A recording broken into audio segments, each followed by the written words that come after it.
अध्याय 30. श्रीपाद श्रीवल्लभ महासंस्थान स्थापन होणार आहे ही कथा स्वतः श्रीपादांनी सांगितली आहे. वासवीनी अग्निप्रवेश करण्याचे कारण. श्रीपाद श्रीवल्लभ ध्यानातून सामान्य अवस्थेत आले. श्री धर्मगुप्तांनी अशा प्रकारे प्रश्न विचारला, महाप्रभू, तुमचा जय जयकार असो. आर्य महादेवीला 102 गोत्रांसह वासवी अवतारात अग्निप्रवेश का करावा लागला? केवळ संकल्पाने विष्णुवर्धन विमलादित्याचे शीर 1000 तुकड्यांमध्ये करून त्याचा संहार करता आला असता. तेव्हा श्रीपाद मंद हास्य करत म्हणाले, मुलांनो, जेव्हा महालक्ष्मीने गोदादेवीच्या रूपात अवतार घेतला तेव्हा तिने मधुर भावाने श्रीरंगनाथाची सेवा केली आणि आपल्या प्रभूत विलीन झाली. अग्निविद्येचे वैशिष्ट्य. कुसुमश्रेष्ठीच्या पूर्वजन्मी समाधी नावाच्या वैश्य ऋषीला दिलेल्या वचनानुसारच आर्य महादेवीने श्री वासवी कन्यका म्हणून अवतार घेतला. आत्मज्योती प्रज्वलित करून शरीरातील 72,000 नाड्या आणि अनेक लाख उपनाड्या पवित्र करून उत्क्रांती साधून व्यक्तीने आपल्यातील शक्ती हळूहळू प्रगट करून आदिशक्तीमध्ये विलीन होणे आणि त्यानंतर महाप्रभूशी अभिन्न असलेल्या आदिशक्तीसोबत सायुज्य स्थिती प्राप्त करणे म्हणजेच अग्निविद्या होय. ही खूप कठीण योगविद्या आहे. जीवांच्या चेतनेचे 64 स्तर असतात. नाथ संप्रदायाचे लोक या 64 चेतनाच्या स्तरांवर तादात्म्य स्थिती प्राप्त करून जीवांचा उद्धार करण्यासाठी 64 शाबरतंत्रांची मदत घेतात. नाथ संप्रदायाचे आदिगुरु श्री दत्तात्रेयच आहेत. तुमच्यासमोर प्रत्यक्ष असलेले हे श्रीपाद श्रीवल्लभ रूप म्हणजे साक्षात त्या काळातील दत्तच आहेत. बुद्धिबळाच्या पटावर 64 घरे असतात. श्री महाविष्णू वैकुंठामध्ये श्री महालक्ष्मीसोबत बुद्धिबळ नावाच्या विनोद खेळात मग्न आहेत असे म्हणण्यामागील गर्भितार्थ असा आहे की ते या 64 चेतनेच्या स्तरांवरील विविध जीवांच्या जीवन, विकास आणि उत्क्रांती प्रक्रियेचे साक्षभावाने अवलोकन करत त्यांच्या उत्क्रांतीच्या टप्प्यांवर यथोचित कृपा प्रदान करत दिव्य विनोदात मग्न आहेत.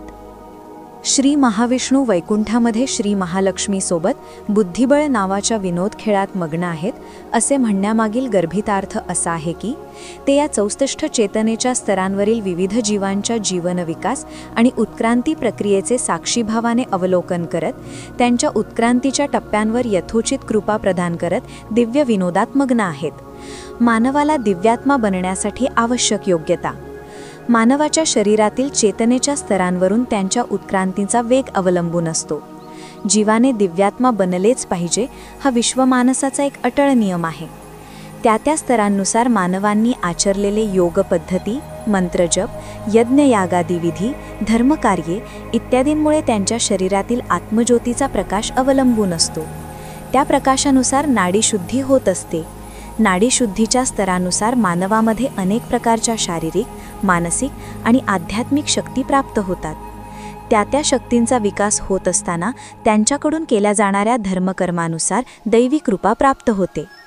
शुभदायक सरस्वती, लक्ष्मी, दुर्गा शक्ती मानवामध्ये बीजरूपात अंकुरित होऊन वाढण्यासाठी जेव्हा योग्य परिस्थिती निर्माण होते तेव्हा स्वाभाविकपणे अंबिकेचा मनात करुणरस उचंबळून येतो आणि तो कृपेच्या रूपात प्रकट होतो. अशा प्रकारची परिस्थिती आर्य महादेवीने श्री वासवी म्हणून जन्म घेतला तेव्हा केवळ 102 गोत्रांमधील अग्निप्रवेश केलेल्या दाम्पत्यांसाठी निर्माण झाली होती. म्हणून अंबिकेने त्यांच्यासह अग्निप्रवेश केला. ती अग्निप्रवेश केलेली दाम्पत्य ज्योतिस्वरूप झाली असली परी त्यांच्या गोत्रातील लोकांच्या प्रार्थनेच्या बळाने ती आकर्षित होतात. या आकर्षण शक्तीमुळे त्या गोत्रातील लोकांवर त्यांचे आशीर्वाद राहतात. त्या आशीर्वादांच्या प्रभावामुळे त्या गोत्रातील लोकांना इहलोकी आणि परलोकी सुख समाधान प्राप्त होते. म्हणून आर्यवैश्यांनी या अग्नियोगाचे महत्त्व काळजीपूर्वक लक्षात घेऊन आपल्यामध्ये अज्ञातपणे प्रज्वलित झालेल्या धर्मकर्मांच्या अग्नीला अधिक प्रज्वलित करून येणाऱ्या पिढ्यांना या अग्नियोगाची फळे प्रदान करावीत.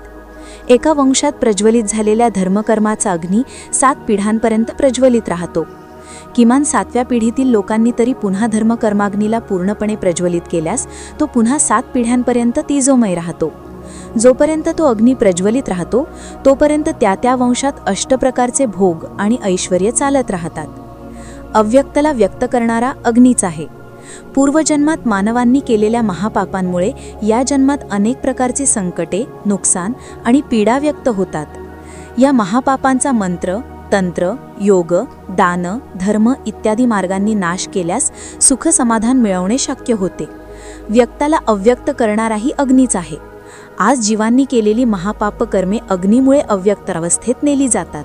पूर्वजन्मात मानवांनी केलेल्या महापापांमुळे या जन्मात अनेक प्रकारची संकटे, नुकसान आणि पीडा व्यक्त होतात. या महापापांचा मंत्र, तंत्र, योग, दान, धर्म इत्यादी मार्गांनी नाश केल्यास सुख समाधान मिळवणे शक्य होते.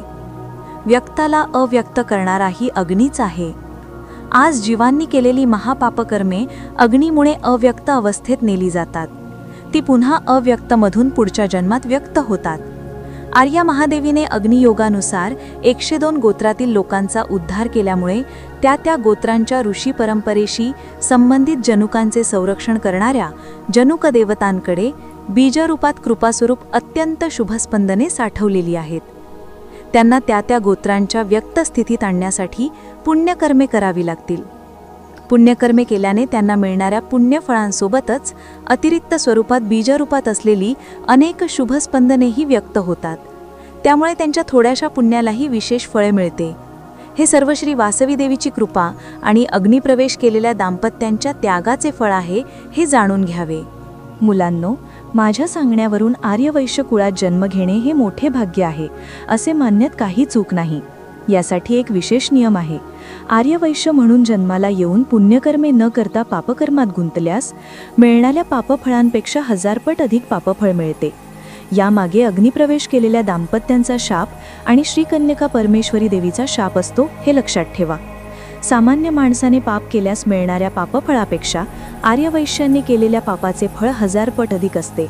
त्यामुळे 102 गोत्रांमध्ये जन्म घेणे हे अत्यंत शुभदायक आणि अत्यंत धोकादायक आहे, हेही लक्षात घ्या. तस्मात सावध रहा, सावध रहा. श्री वासवी देवी माझी दिव्य बहीण आहे हे लक्षात घ्या. आम्ही दोघेही अनसूया मातेच्या अग्नियोगातून जन्मलेले जोडे आहोत हे जाणून घ्या. आम्ही क्रोधित झालो तर सर्व अनर्थ घडतील हेही जाणून घ्या. आम्ही संतुष्ट झालो तर सर्व शुभ गोष्टी प्राप्त होतील हेही जाणून घ्या. तेव्हा मी श्री महागुरूंना असा प्रश्न विचारला, महाप्रभू तुमचा जय जयकार असो.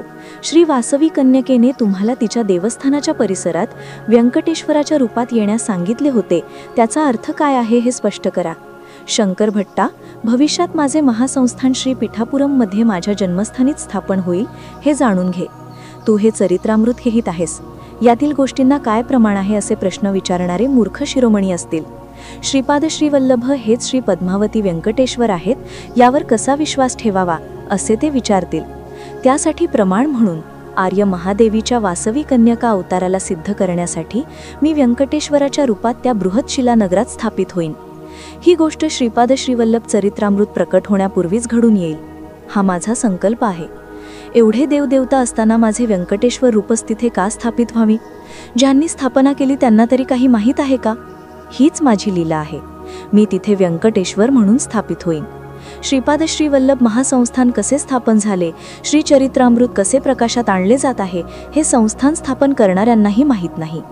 भोळ्या भाबड्या चक्रवर्तींना आणि मूर्ख शिरोमणींना माध्यम बनवून स्वतःचे कार्य साधणे हा माझ्या दिव्य विनोदाचा एक भाग आहे.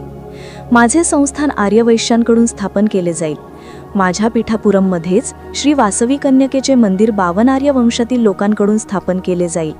वरवर हे विचित्र दिसत असले तरी मी आणि श्री वासवी कन्यका भाऊ बहीण आहोत हे सत्य खऱ्या भक्तांना कळवले जाईल. मुलांनो, कलियुगाच्या शेवटी म्हणजेच कली महायुगात कलीची अंतर्दशा संपल्यानंतर आणि युगसंधी ओलांडल्यावर मी माझ्या मूळ स्वरूपात तिरुमाला येथे येईन. त्यानंतर काही दिव्य स्थळांना भेट देईन. पीठापुरममधील माझ्या महासंस्थानात येईन. एला नदीत स्नान करेन. कुक्कुटेश्वराचे दर्शन घेईन. माझ्यासोबत माझ्या महासंस्थानात येणारे महासिद्धा आणि महायोगी धन्य होतील. श्री पीठापुरम, श्यामलांबापुरम आणि वायसपूर अग्रहारम मिळून एक मोठे शहर बनेल. माझ्या महासंस्थानात दर्शनासाठी येणारे लोक मुंग्यांच्या रांगेसारखे असतील. वासवी अवतारात आलेल्या विरूपाक्षाला मी पुन्हा जन्म घेण्याची आज्ञा दिली आहे. मी त्याला भारताचा चक्रवर्ती बनवेन. श्री पीठापुरममध्ये माझे दर्शन घेतल्यानंतर त्याला पूर्वजन्माचे ज्ञान प्राप्त होईल. मुलांनो, कलियुगात अनेक विचित्र गोष्टी घडणार आहेत. वशिष्ठांच्या अंशाने जन्मलेला एक महासाधक श्रीपाद श्रीवल्लभ महासंस्थानात पुजारी म्हणून नियुक्त केला जाईल. त्याच्यासोबत मी ज्या दिव्य लीला करेन त्याला अंत नसेल. प्रत्येक क्षण दिव्य लीलांनी आणि दिव्य विनोदाने भरलेला असेल. मला कुबेराचे कर्ज फेडायचे आहे. आर्य महादेवीने कुबेराच्या वंशात वासवी कन्यका म्हणून जन्म घेतला.